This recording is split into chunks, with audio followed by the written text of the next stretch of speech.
What it is, what it do. Salute, salute. General Mills in the building. Music Life Social. You know what it is. We in the building. Rob Villa representing the MLS and Signature Styles. Raheem in the building.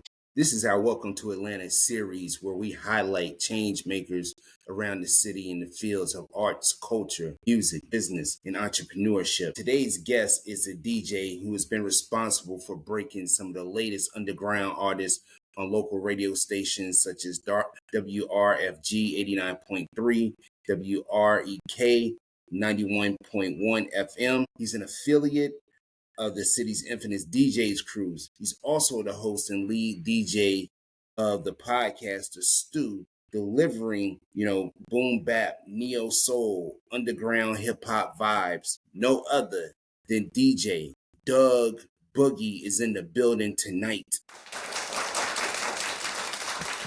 You know what I'm saying? We just want to welcome you, give thanks, you know what I mean? Give thanks for your time and everything for gracing us, you know what I'm saying, with your time for this interview, man. No doubt, man. I appreciate it, man.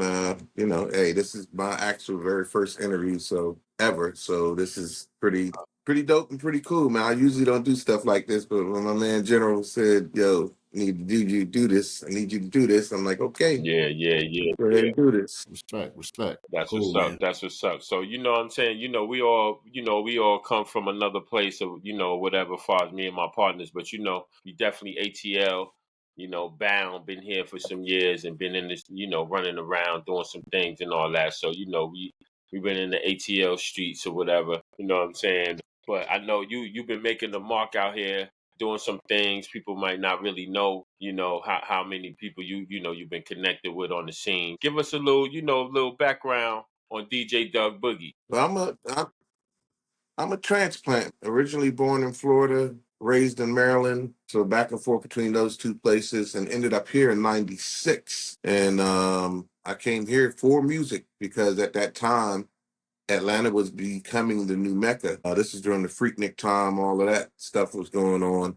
Atlanta radio had a variety of stuff playing on the radio. You could hear a little bit of this, a little bit of that. So I'm an underground DJ. I spun underground hip hop. And well, let me correct that. I was a regular DJ per se that just did the club or spun what everybody thought was the hit or whatever, played the Billboard music charts, that type of thing. And then something snapped at me and was like, yo, why you can't just play how you feel it? And I love underground hip hop. So from that point on, I made that vow that this is what I'm going to do. So I started spinning underground hip hop in the Atlanta scene. And here we are now. And speaking, you said underground hip hop because we basically come from that same era, like that 90s era where you can hear everything on the radio. You talk about underground hip hop because I guess at that time in 96, even 95 as well in Atlanta, like you would hear a Keith Murray song, an Outkast song, and then you may hear a Biggie, then Ice Cube. You hear all that in 1 hour, or Black Moon, or what, you hear all that in 1 hour. But now, you fast forward 30 years later now, those considered underground, with the exception of Biggie or whatever. Some of those records that would be played considered underground hip hop. So it's kind of like you was ahead of the game, but not ahead of the game. Like you're like, all right, I'm playing the stuff back then, but I'm still playing now because cats still want to hear those records from those artists. And like even now, like a Black Star or like a Ransom or whoever, some of those artists out now. So what underground artists do you like? It's like you go to in your bag, like, okay, it's always in rotation. Well, being as old as I am, I'm gonna give it, I'm 56. Okay. So I watched this music grow from its root to now. So I'm gonna say favorite go-to of all time for me is Gangstar. Ooh, boy, that's my shit right there. It's DJ Premier is one of my favorite DJs, favorite influencers. Hold on. Before you go any further, what's your favorite Gangstar album? Daily Operation. Damn, boy, that's mine. Yeah, that's mine. Yeah, okay. Daily Operation. Yeah.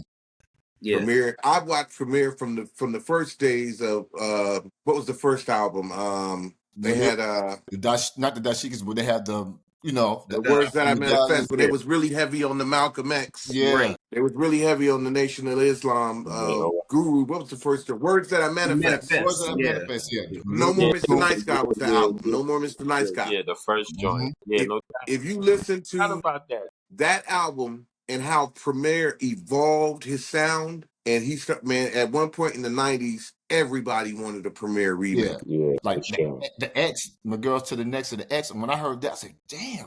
That was on the No More Mr. Nice Guy album. Yeah. that was my Yeah. shit. Yeah. The next guy. Yeah. Gangstar is probably my first go-to, then Pete Rock and CL Smooth. Okay. Okay. That Mecca and the Soul Brothers still to this day is one of the greatest EPs ever put out. Yeah. Who would I go to? Now, And hold then- on. Now you said you're a transplant from Florida, right? Uh-huh. Now, were you playing those early Miami bass records back in the day? Or what? Don't stop, get it. Yeah. Mr. Yeah, Magic Mike. look.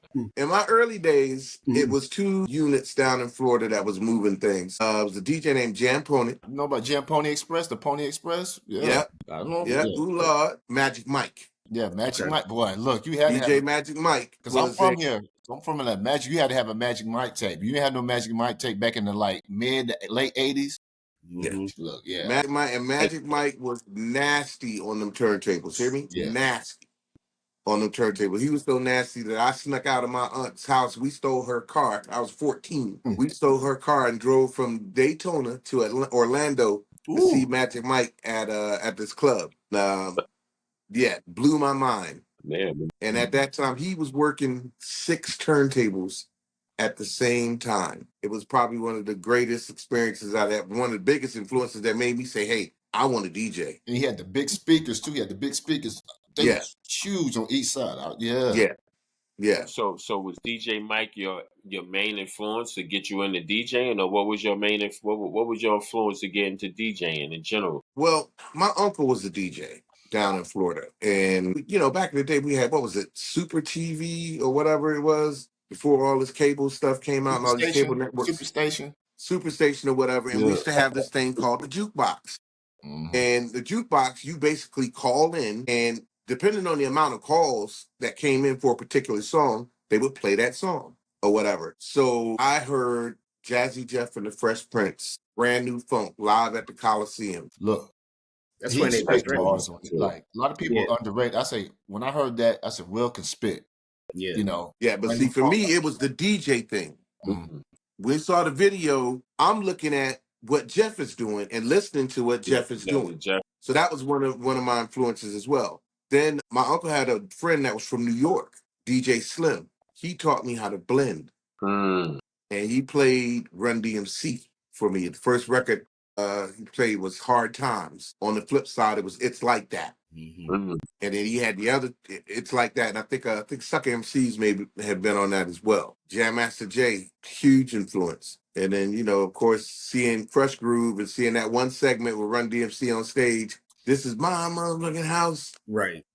Run, run, run, run, run. Yeah. MC. Yeah. So I would try to emulate the stuff that I saw in video clips and stuff that I hear. And that's kind of how I learned how to scratch and blend. And then, of course, listening to Magic Mike cut to the fast bass records, all of those combinations. And then one more, Grandmaster Flash had a record called The Great Adventures of Grandmaster Flash. And he was just mixing joints that was out. Another one, Bites the Dust, Apache, a couple other joints also influenced me as well. So it's kind of a combination of things that made me want to get into this.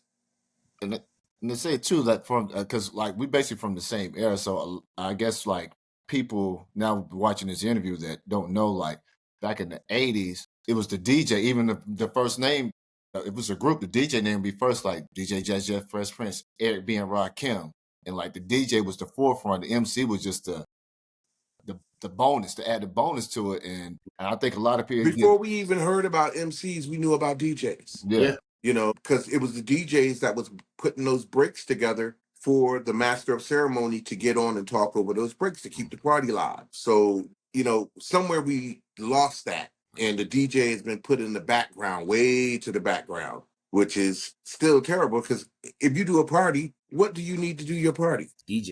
DJ. A DJ. Look, do you go like even now? Like I was out after we talking about DJ Jazzy Jeff. We were supposed to go this past. We've been to a couple of DJ Jazzy Jeff parties this past back in the day. Up until last week, he was here. We get a chance to miss him. Like now, when we want to go out.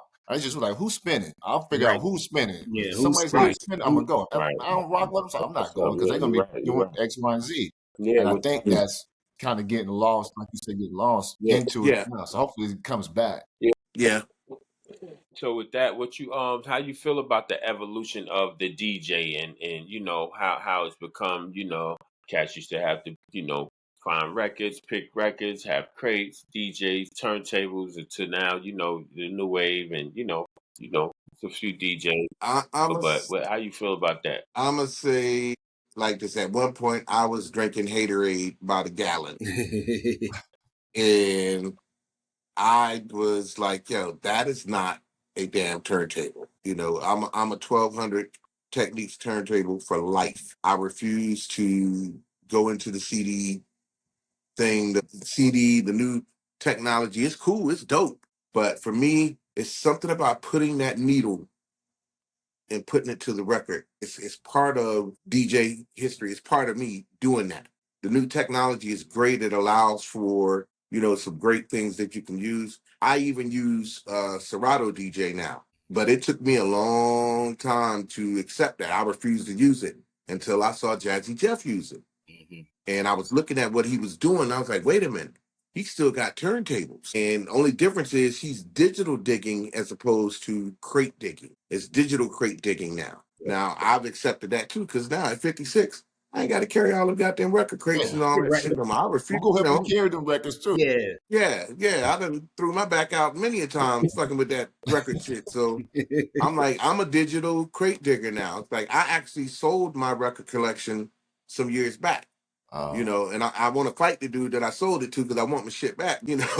How many records do you think you had? I probably had about 10 crates or so, something like that. Because I was primarily focused on a certain style, a certain sound. Okay. So this was kind of before I got into beat making and all of that kind of stuff. I just kind of bought what I was attracted to. Yeah. And I sold my entire collection, and I regret that to this day, But I'm not mad at the digital digging as well, because you can get a lot of stuff that you couldn't get now because vinyl is so expensive now. You can find this stuff on YouTube or whatever, blog sites or whatever. There's ways around, And now with the streaming services and all that kind of stuff, there's advantages to the new technology or whatever. But, if I had it my way, I would be like records, turntable, regular mixer. But we're in a different time now. Everything evolves.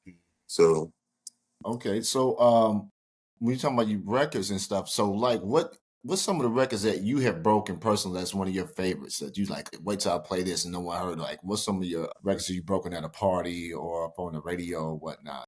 That there's a lot, man. If we're speaking on today's times, there's a group out in Cali called Coast Contra. Rascats kids. A couple of Rascats kids are members of it. Okay. And I think, those brothers are nice because they reminded me of Leaders of the New School. They got that energy that Leaders of the New School had. When they first dropped, they were dope. There's a lot of cats out here, man, that I'll drop. I'm known for breaking unknown stuff that's not mainstream or whatever. So there's a lot. There's Sky Zoo. There's another cat. Rock with Sky Zoo. Sky Zoo is nice. Kev Brown. Oh, Kev Brown, definitely Kev Brown. Yeah. LMNO. There's a lot, man. There's so much music out here, bro. Nobody should really be playing the same thing. And one of the things I think with the modern day DJ, they still stuck into this thing of you got to play what is currently trending or what's popular. And I'm like, my thought process on it is I'm a DJ that spent money on putting this equipment together. I take the time to buy this, to play with this. I'm going to take you into my world. Let me expose you to some things you may not know about. How else would you know about something unless somebody played it for you? Back in the day, nobody knew about Dougie Fresh or Run DMC until somebody played it. Yeah. Mm-hmm. So that's the kind of attitude that I take. Now, still, it's like, I'm going to play what I'm feeling, take you into my world, It's up to you to decide whether you like it or not. Cool. How do you feel about the state of hip hop right now, present day, the way I it think has evolved and what it's involved and hip hop is now broken up into all these subgenres. You got the original art of it. Now you got these subgenres. You got trap rap. You got lo-fi rap. You got drill rap. It's different categories now. So it's basically, you choose your weapon. People gonna gravitate to what they like. Yeah. Me, I'm traditional boom bap, heavy jazz, funky, heavy drum style vibes, hypnotic vibes. I'm not mad at it. It's grown. It's global. It's everybody on the earth know about hip hop. Probably some alien planets know about hip hop because of it. It's spread around the whole world. It's influenced every genre of music. Yeah. I'm not mad at that. I'm just mad. I'm not. I won't say mad. I'm disappointed that I feel like we lost control of it by letting big companies get involved with it and direct and push it where it Right. goes. They created their own narrative about it. Yeah, they made a narrative about it, and they made sure certain narratives didn't get out. You So need to keep it. I So hold thought, on, yes, let me follow up on that. Do you feel? And I understand what you're saying about companies getting involved and pushing the narrative, but do you also feel that it's the artist's responsibility to push the narrative that they want to push instead of just the onus being on the company itself? well, I feel like a lot of the artists are going to go where the money is. They're not thinking about the culture itself. They're thinking about the money. And if you do this particular style, you're going to get the money. If you don't do this particular style, you're not going to really get the attention or the airplay or whatever. The radio stations are controlled. Somebody's literally picking the records that can be played on the radio. And there's certain records that they will not play on the radio because it doesn't fit a narrative. Like even when BET was really Black Entertainment TV, BET was the place we went before MTV, before YouTube and all that stuff. BET was the place that we went to get hip hop and soul. Now, when it got to the point when BET got taken over or sold, and groups like, let's say, Little Brother. There's a story about Little Brother that basically when they went to BET wouldn't play their record because they said it didn't fit their narrative. And I heard the same thing with some of the De La Soul stuff as well. So yeah, and that's a shame because even at the time when BET, like where it was different shows on BET, like certain underground artists had their own slot time of shows or videos. That they were going to play. Then they had their top 20 where if you were on the Billboard charts, rap artists was on there, they would get whatever. But now, like you said, it's different. Do you feel now with the age of the internet now, like just look at even with just we just talk about Kendrick, how he performed at the Super Bowl, even though I consider Kendrick the J or the for lack of better terms, like the Jay-Z or the Nas of the conscious rap of like the the leader of the backpack, not say backpack, but underground hip hop where for this generation. but he's mainstream. People know who he is. He performed at halftime, but he's still giving you a message in his music. Right. And it's not watered down. It's not companies like us. He wanted one of Pop's biggest, one of the I call him a pop artist, pop rap artist, as far as with Drake. Yep. I call it pop. Yeah. He wanted him, took him down. And I look at that like, okay, no matter what, people like bars. They want to be, they don't want to be, they want to be spared knowledge. So do you see that, okay, with that, even with the Clips making a run, Freddie Gibbs and Alchemist doing their thing, even though they're not on the charts per se, videos everywhere, but culturally, I feel like they are still being recognized. Okay, this is what y'all need to be listening to this. Y'all can still listen to that party and shake your ass and all that, but this is where it's at, and people clamor to that. So do you feel like it's do you feel like it's an even balance or it's still like tilted to one side is getting more exposure than the other? Well, hip hop is not really being pushed like that no more. The last time I listened to the radio, it was like this. Wow, I couldn't connect. Because everything that they were playing, it's a part of it is my age, and I tried to sit in and just listen to what they're doing, and I'm like, yeah, the content is horrible. Even the beats are watery. It's lacking soul. There's no soul in it, and it's the same thing for the R&B as well. Yeah. That soulful feeling, it doesn't grab you, So I'm not mad at it, but I feel like because of the internet, there's literally thousands of records that are out there that you can find that fit. Like, I know I find stuff every day that I've never heard before, and I'll be like, wow, I'm gonna put this in a playlist because this is dope. This fits my energy. This hit my frequency. So I love part of it, but then there's parts of it I don't love. So I'm kind of on a scale. It's kind of up and down. So with the authentic rap and music and the craft that you really like, I know you say you've been in the city. So who have you been actually working with in around Atlanta and everything? And just let us know some of the people that you worked with out here, affiliated with the Atlanta scene itself. The Atlanta scene itself, man, I'm a hermit, man. I don't really get out a lot. I used to be with a group when I first came here. I was with a group called the Hemisphere, and that was one of the groups that I rocked with. We were affiliated with cats like the Lions Den, Bean Kiss, Mass Influence, Psychic Origami, Collective Efforts. There were a lot. Grease Kids. There were a lot of groups, underground groups. There's an underground scene here of a lot of artists that, don't get that shine. As far as like working with artists today, I don't really do too much on the production. Like I said, I'm Bat Boogie. I'm in the cave 90% of the time. I don't really get out like that. But I have put out records with Elder Sensei, Sadat X, Science of Life, John Robinson, done some scratches. I used to be with an artist named Big Rec. I don't know about Big Rec. I don't know about Sadats. Big Rec. He's Yeah, I was Big Rec's DJ okay. at one point. Okay. He's too young with little brother. Yeah. Big Pooh. No. Yeah. No, not little brother. It's just another dude named Big Rec. Another dude, Big Rec. Okay. All right. He used to be with a group called The Five. Yeah, with the Five. Yeah, with my boy Shred. Yeah, Oh, yes. Shred, Oh, Shred, The Verbal Tongue, Jaws of that's Life, Yep. KP. Yeah, Them. yeah, Yeah. for sure. So Yep. I used to be out and seeing a lot before, life situations took over and I stepped away from it for a minute. And I'm just now kind of coming back into it now. Right.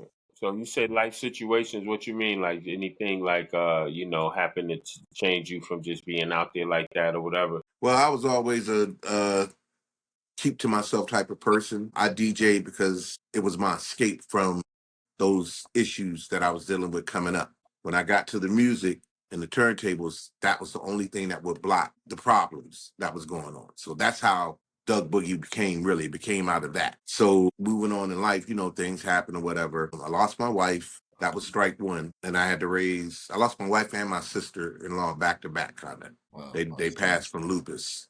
Oh. Damn. And Sorry to hear that. and I ended up with my sister-in-law's two kids and helped raise them with their grandmother. She had lost both of her daughters back to back. And that was part 2.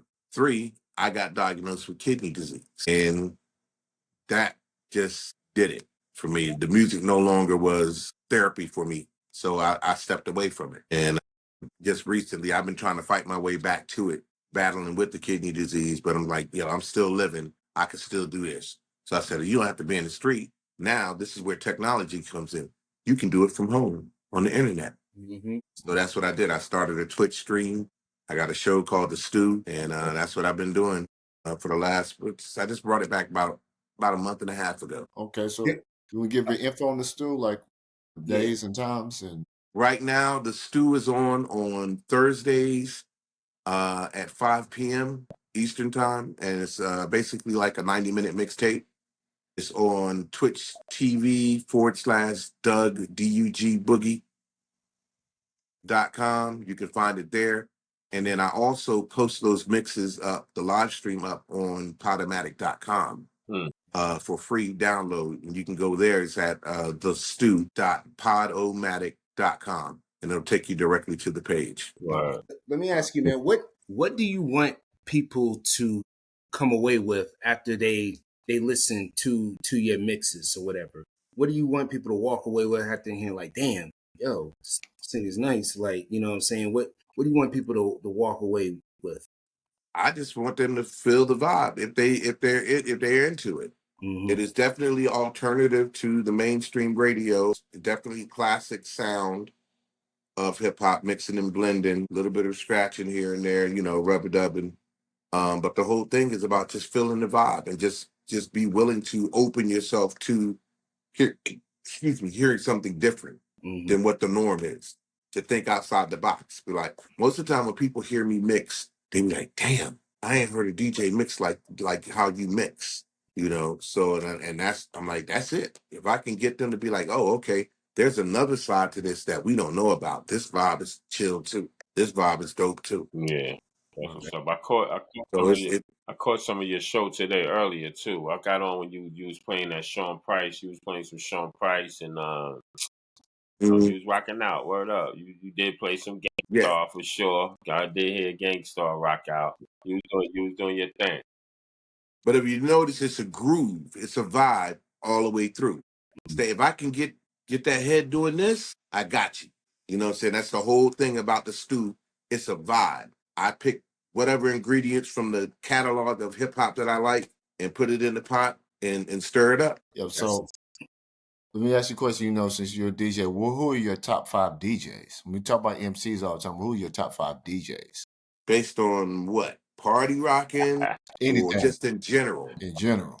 Like, okay. Overall. I'm gonna go old school first, okay, let me not do that because that would be. You can do 5 old school and do 5 whatever current, modern day. Old school, Jazzy Jeff, Cash Money, Tap Money, DJ Premier, Kid Capri. Okay. Ooh, okay. Kid Capri. Yeah, I seen Kid Capri parties. Yeah, Kid Capri's still doing his thing too. Yeah. Kid Capri wasn't a technical DJ, but he was skilled in the art of being able to, his voice alone. Yeah, on some when you heard Kid Capri get on that mic, he gonna rock. Yeah. You know he gonna rock. Yeah. He sets you up for it. Oh, and can't forget about Lord Finesse. Lord Finesse. Yeah. Lord Finesse. Yeah. As far as today's DJs, I don't really know too many. I could say some of the battle DJs, DJ Craze out of Miami. Okay. If you've ever watched one of his DMC championship wins, that's a bad boy. Okay. That's a bad boy. Let's see. Mel Stars, he's kind of more older as well. I can't really name too many younger cats because I'm not really tuned into that. Okay. So, I know there's some out there. I just haven't been introduced to it yet. Low key, on the low, God rest his soul, Biz Markie. I've been in like 3 Biz Markie parties where he DJ'd. Man, Biz is a bad boy. Yeah, I was blown away. I said, "Wow, he's one of." I was pleasantly surprised. The first one I went to, I think it was like late '90s, and I was like, because time you just know him from. I never know, because it wasn't no internet age. You just know him from being on the mic. Mm-hmm. He was back there killing it. Yeah, a lot of them. I mean, a lot of the cats that we know as MCs, they were DJs. Large Professor, he DJs. Q-Tip DJs. All of them DJed at some point or whatever because they became diggers and record producers from digging and playing records, DJing. Yeah. Ooh, that's what's up. Real quick, so I know you're a traditionalist with hip hop and everything or whatnot, but do you ever like incorporate like any like house or like R&B or anything in any of your sets or anything like that? But I haven't released that yet. I used to. Okay. I used to be with a crew called the Digital DJs, early 2000s. We put out a series called Raw Soul, and it was a set of mixes, and we were fusing hip hop with R&B stuff. We were doing remixes with fusing the two together, and it was like really a big deal. We really set the scene on here for the neo soul movement that was here and everything. We really helped. I feel like we really helped usher that in, that sound. And I've got some stuff coming for that I'm going to be fusing the vibe that I feel for hip hop more on the neo soul R&B side with the classic joints. Basically, you remember Quiet Storm? Yeah. So I'm doing my version, and I'm doing my version of the Quiet Storm, and I'm calling it the Velvet Stew. Okay. So that's coming. Y'all are first to hear this. I haven't even started advertising it yet. Oh, for sure. That sounds dope. That's what's up. Yeah. I'm gonna be digging in all the stuff that we grew up on listening to. Yeah. But fusing it in with some of today's artists that represent that feeling. That give me that feeling. All right, that's what's up. Yeah. Can't wait on that. Yeah. On some grown folks, some grown folks. You chill with your lady on, get your little wine on, and look, twin, So yeah. So what else you think? What else you got coming down the pipeline for people to tune into, or you know what I mean? Get locked on with you and start trying to follow what you got going on. The best way now is just to follow the Stew, because that's pretty much on Twitch and my Facebook and Instagram or whatever. That's pretty much where I'm going to post whatever I'm going to be doing or whatever. This Saturday at Westside Motor Lounge, I'm doing Back to the Boom Bap with some of the other DJs, Rock Mose, Low Key, OG, Bobby Johnson, Wally Sparks. Hope I'm not leaving nobody else Okay, out. that's some people's right there. I'm low key. Yeah. That's some mans and stuff. Yeah, that's going on at Westside Motor. It's a daytime event too. I think it's from like 3 to 8 p.m. Oh, that's So perfect. yeah, Saturday 3 to 8 p.m. I got a set at 4 o'clock. Okay. So I'll be doing that. And then other than that, I don't really have anything set up other than what I'm doing with the podcast or whatever. Okay. Yeah, we started to low key because it's so crazy. I met him like maybe about 10, 12 years ago. He was spinning at the old dudes on Ponce. And he was playing Dom Kennedy. I said, oh shit. I said, hold on, I had to go up and I said, yo, man, what you know about this? Playing Dom Kennedy, Currency, all the underground stuff. I said, oh, okay, he know his shit. But yeah, definitely. Westside Motor Lines. It's gonna be it should be lit then. Word, Okay. man. Well, yeah, man. Yeah, We that's definitely gonna gonna support the be a vibe. podcast. It's my first time being there, so we're gonna make it do what it do. I'm gonna come give what I give and leave it at that. Wow. That's what's up, man.